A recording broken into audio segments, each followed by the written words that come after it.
Welcome to Pindar Poetry. We hope you learned something new. In this video, I will explain how to make a delicious tomato omelet.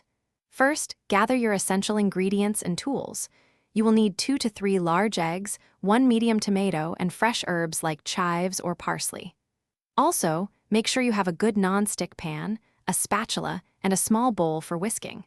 Having everything ready makes the cooking process smooth and enjoyable. Now, let's get our ingredients prepped.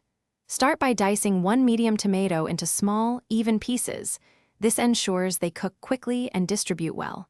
Next, crack 2 to 3 large eggs into your bowl, add a pinch of salt and pepper, then whisk them thoroughly until the yolks and whites are fully combined. Finally, finely chop your fresh herbs. It's time to cook. Heat 1 tablespoon of butter in your non-stick pan over medium heat until it's melted and slightly foamy. Pour in the whisked eggs, tilting the pan to evenly coat the bottom.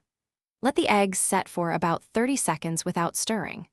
Once the edges begin to firm, sprinkle your diced tomatoes and chopped herbs over 1/2 of the omelet. Almost done, using your spatula, gently fold the plain half of the omelet over the side with the tomatoes and herbs. Let it cook for another 30 seconds to 1 minute, or until it's lightly golden and the filling is warmed through. Carefully slide your perfectly cooked tomato omelet onto a plate. Serve it immediately and savor every delicious bite. Thanks for watching. Consider subscribing if we helped you.